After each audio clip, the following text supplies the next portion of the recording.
He's less than 5 years old. The guy actually the two guys that are on the stumps inside the pond, those are full adults. You can see they have a yellow cap and a white neck. That is a non-breeding adult.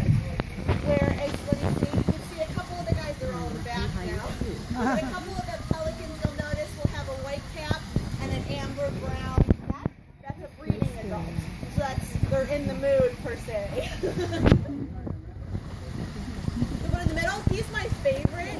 You don't have to feed him or clean him. He is so well behaved, unlike you. Yes. He's my favorite. And we actually have had, in our area back here, oh wow. It's just like all of them flying. It's like really bad bird movie. So we do have our night cages where we do put our animals at night. And then as you can see further into the night cage, there's that little, doorway, arched doorway. That's actually into their nesting area. So all of our pelicans, even though they are injured, still can breed and they have paired off. Brown pelicans, we say, are monogamous for a season. So they find a boy or girlfriend for one season and hang with them for the whole season, and then get a new one the next breeding season. And actually, we have had successful babies hatch. We had 3 babies that were able to hatch. We let mom and dad do everything, and then we're able to release the babies. I kind of think of it as we're replacing mom and dad out in the wild. Currently, we do have 13 eggs back there, which is very exciting. It's about a 1-month incubation period, so we got about 3 weeks to go.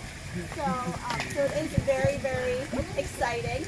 And a really cool fact with pelicans is that with normal birds, you would think of when they are nesting, they actually sit on top of the eggs with their chest and kind of bush on down on top of the eggs.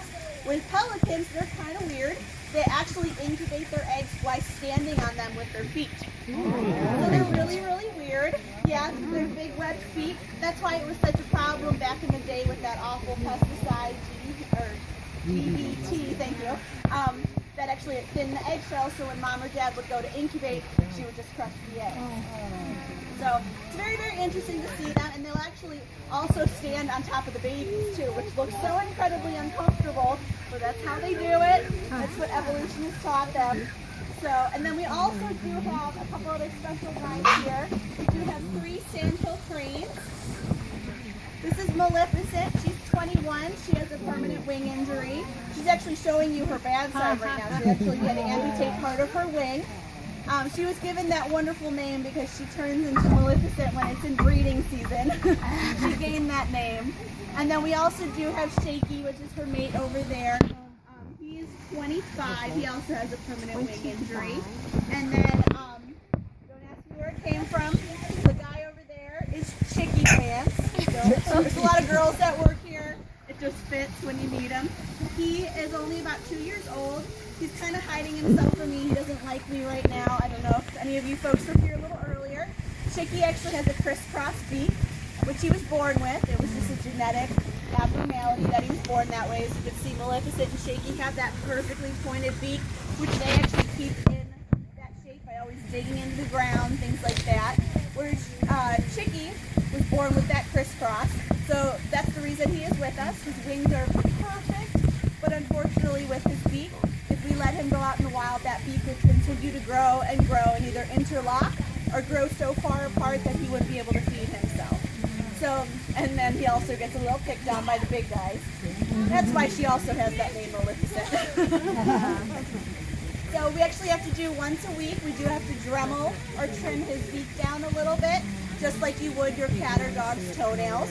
It doesn't hurt him. He does get a little mad at us. So we have to win his love back with some worms. So he's our little man. So he has gotten used to it to a point. He's still, it's like trimming your dog's nails. They don't like it, but they deal with it kind of thing. So, and then we also do have one cormorant, which she's hiding herself right now. Oh, she's on the middle island. She's that duck-like guy, the black one. She's a double-crested cormorant. She's also with us due to a wing injury. That's usually what all fishermen hate right there, because that guy outfishes every fisherman that can stand on 2 legs. So they're very, very fast, and they have a very